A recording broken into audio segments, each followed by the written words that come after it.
Sabes cal é o maior descubrimento que fixo o ser humano ao longo da súa historia? Podes pensar que é o lume, a roda, tal vez o ordenador ou o teléfono. Pero o maior descubrimento da historia da humanidade son a agricultura e a gandería, que dan lugar ao que se coñece como Revolución Neolítica. Desta maneira, o ser humano é capaz de producir os seus propios alimentos. Nós pasamos a mañá na clase, no traballo, de viaxe ou facendo outras actividades porque temos garantida a nosa comida de xantar. E a tarde igual, porque a cea está asegurada. Se non fose así, pasaríamonos o tempo recollendo froitos ou cazando para comer. Non teríamos tempo para facer outras actividades. Buscar alimento ocuparía a maior parte do noso día. O descubrimento da agricultura e gandería permitiu ao ser humano producir alimentos e así ter excedentes alimentarios e poder dedicar o seu tempo libre para descubrir ou inventar outros trebellos. Pero, que é o Neolítico? Podemos definilo como un período na historia da humanidade na que van a producirse unhos importantísimos cambios con respecto ao período anterior, o Neolítico. Como vos decía, o descubrimento de dous acontecementos os máis revolucionarios da historia do home, a agricultura e a gandería.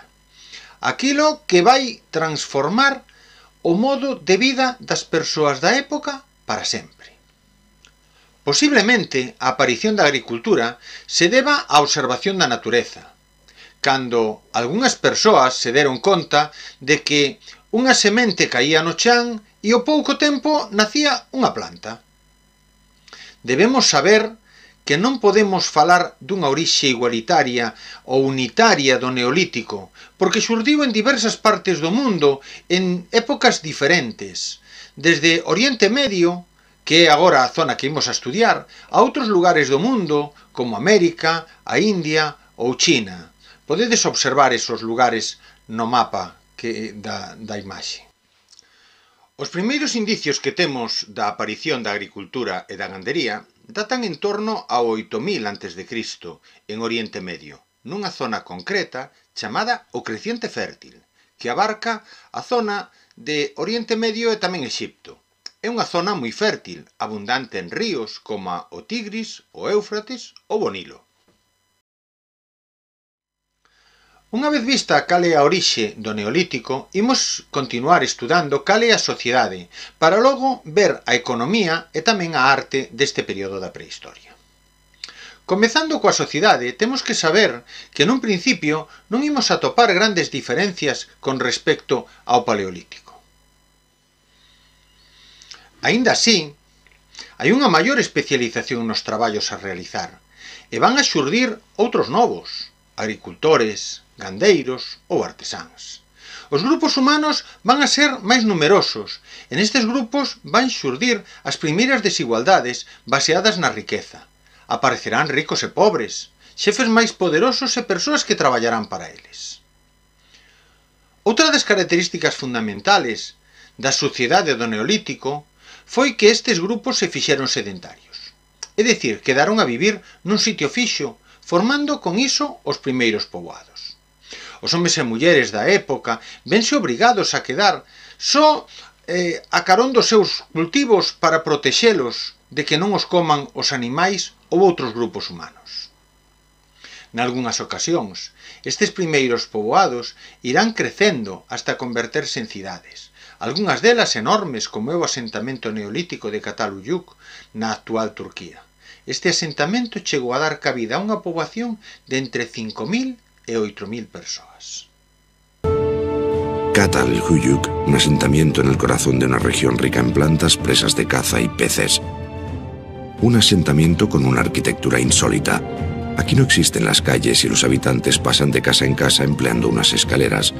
La entrada a las casas se encuentra en el techo, en la abertura que hace las veces de chimenea. Un mundo desconcertante.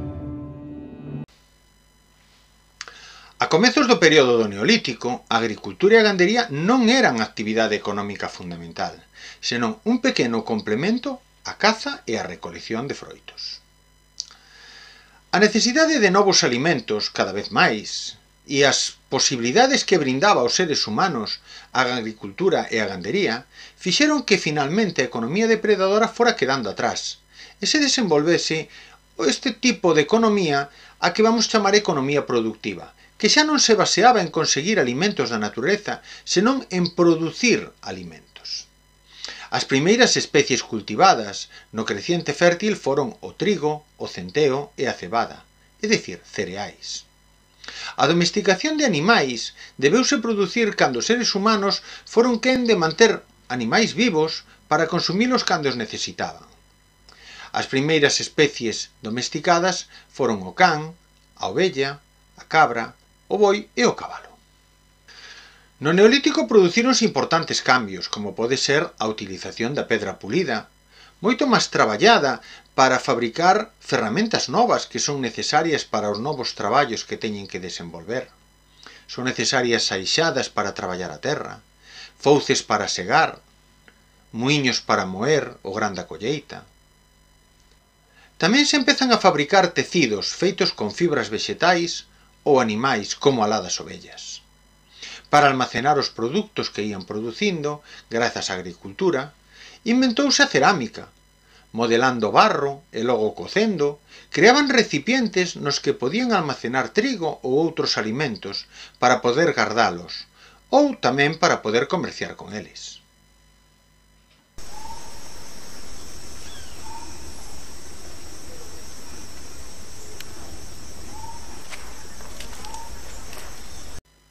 As persoas adoraban as forzas da natureza relacionadas co cultivo, a chuvia, o sol e as estrelas. Especial importancia teñen unhas figuriñas feitas en arxila, coñecidas como deusas da fertilidade ou deusas nai, que se enterraban para propiciar as boas colleitas. Enterraban os mortos, aos que rodeaban dun enxoval. Estos enterramentos, polo xeral, estaban fora das aldeas. A arte tamén cambiou no Neolítico. Seguen a practicarse a pintura rupestre, na que a figura humana cobra protagonismo. É unha pintura moi esquemática, na que se pintan xa escenas, non só animais illados, e pérdese a policromía para pintar cada figura dunha soa cor. Podemos apreciar nesta diapositiva a diferencia entre a pintura rupestre do Paleolítico e a do Neolítico. No Paleolítico son figuras de animais illadas, nas que predomina o naturalismo, a policromía. Mentras que no Neolítico vemos que se representan escenas de forma esquemática e as figuras están representadas cada unha delas nunha soa cor. Tamén vemos diferenza en canto a súa localización, xa que no Paleolítico atopámolas en covas do norte de España e no Neolítico aparecen máis localizadas no Levante español. Ata aquí as características do Neolítico. Vémonos no seguinte vídeo, no que estudiaremos a última das etapas da prehistoria, a idade dos metais.